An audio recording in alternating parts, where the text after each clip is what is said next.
Bonjour à tous et bienvenue dans cette nouvelle vidéo. Nouvelle vidéo dans laquelle nous allons aborder un sujet qui vous intéresse très probablement si vous n'avez pas encore investi dans l'immobilier à haut rendement, c'est vers quel type d'investissement me diriger pour accéder au haut rendement quand je débute. Eh bien, c'est ce que nous allons voir dans cette vidéo ensemble. Aussi, n'hésitez pas à vous abonner sur la chaîne YouTube pour ne rater aucune de mes futures vidéos.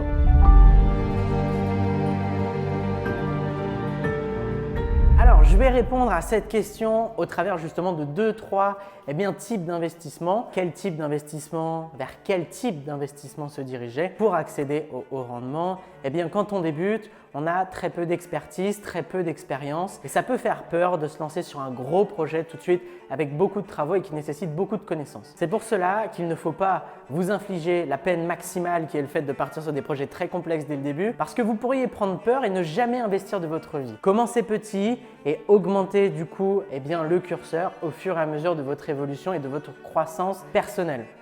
Pour commencer, il faut commencer avec justement des projets sur lesquels vous allez avoir assez peu de travaux et assez peu de complexité. Donc on va éliminer assez rapidement un type d'exploitation ou surtout plutôt un type d'achat comme l'exploitation peut être multiple mais ça va être l'immeuble de rapport.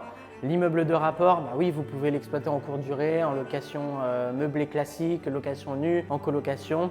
Ça reste plus complexe parce que vous devez gérer les provisions sur charge, vous devez gérer l'analyse de la toiture, de la façade, de tout ce qui est à vérifier en fait. Vous devez vérifier tout de A à Z. Là où, quand vous allez acheter une colocation, vous avez les charges de copropriété, vous avez accès à des documents qui vont vous permettre de voir si la copro est endettée ou pas et vous pouvez prendre une décision assez facilement.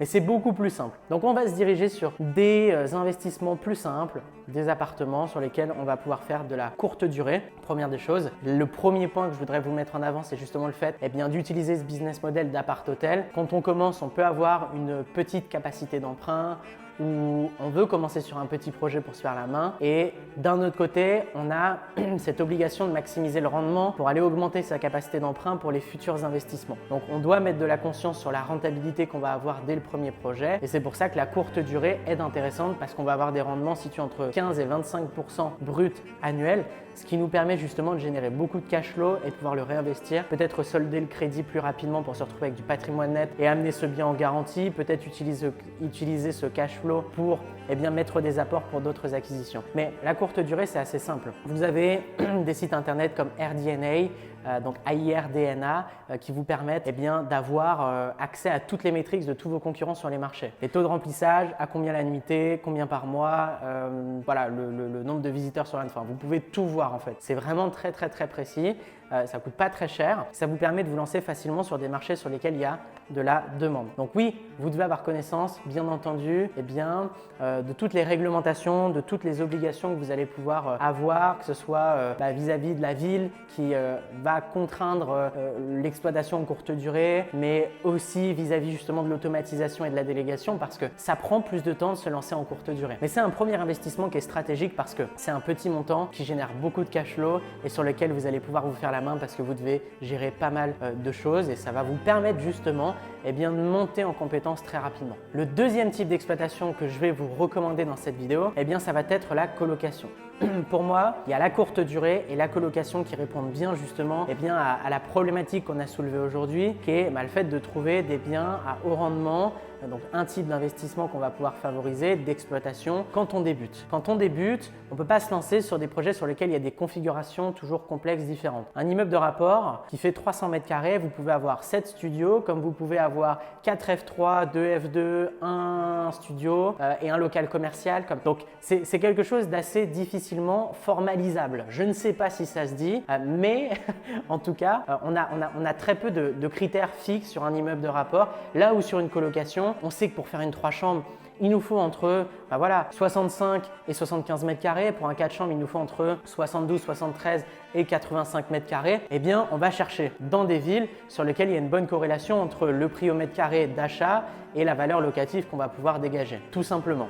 Donc la colocation, c'est assez simple. On va regarder les charges de copropriété, on va faire une étude de marché avec une fausse annonce, on voit combien peut rentrer, on regarde les pôles d'attractivité professionnels pour cibler les jeunes actifs et étudiants pour cibler les étudiants et ça roule. Très souvent, il y a peu de travaux. Très souvent, on va juste meubler la colocation, limite rajouter une cloison pour diviser le salon en deux et créer une nouvelle chambre. Mais c'est relativement simple par rapport à un immeuble de rapport où vous partez de zéro. Et même un immeuble de rapport loué peut être justement sexy, mais il y a énormément de choses à regarder et sur lesquelles vous devez faire attention. Et le fait de l'acheter loué peut complexifier l'opération. Donc pour moi, il y a deux types d'opérations. C'est la courte durée, vous maximisez vos cash et c'est un petit projet, et la colocation. Vous maximisez aussi le rendement, c'est du cash flow parce qu'il y a un rendement un peu moins élevé, donc un cash flow un petit peu moins élevé, mais votre patrimoine se valorise. Vous avez un très bon rapport rendement-rentabilité avec temps investi, puisqu'une colocation se met en place assez facilement et vous pouvez aller chercher du haut rendement là-dessus.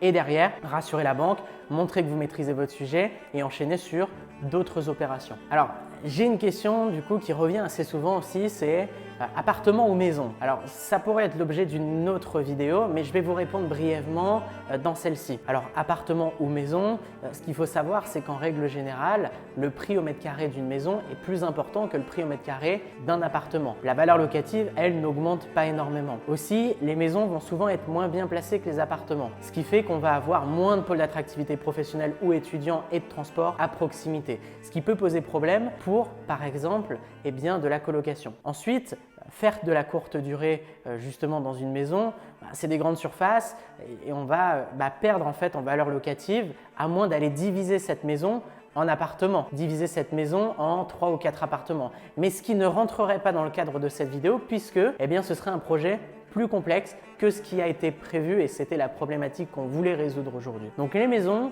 je ne vais pas forcément le recommander pour de la courte durée, parce que c'est des trop grands espaces ou alors il faut diviser mais c'est du travail. Et pour de la colocation, pourquoi pas, dans certaines villes ça peut le faire. Encore une fois, il faut toujours contextualiser l'investissement par rapport à un marché, par rapport à une situation, par rapport à une corrélation entre la valeur locative et le coût d'achat. Si vous êtes dans un marché sur lequel le prix au mètre carré d'une maison est intéressant par rapport à la valeur locative, que votre maison elle apporte une réelle plus-value sur le marché et qu'elle est très bien placée, pourquoi pas? Effectivement, ça peut être très intéressant. Voilà, j'espère que cette vidéo vous permet d'y voir plus clair. Pour conclure, c'est la courte durée et la colocation qui se dégagent vraiment du reste pour répondre à cette problématique. Si vous avez apprécié cette vidéo, mettez-moi un like pour me soutenir et puis abonnez-vous à la chaîne YouTube pour ne rater aucune de mes futures vidéos. Aussi, si vous souhaitez aller plus loin, vous avez la possibilité de vous inscrire à une masterclass qui va vous expliquer énormément de choses sur l'investissement immobilier à haut rendement pour que vous puissiez passer à l'action massivement dès la fin de votre visionnage. C'est dans la description, vous cliquez sur le lien, vous mettez votre prénom, votre email et puis votre place est confirmée. Voilà, j'ai hâte de vous retrouver pour une prochaine vidéo. Je vous dis à très vite, c'était Baptiste. Ciao, ciao.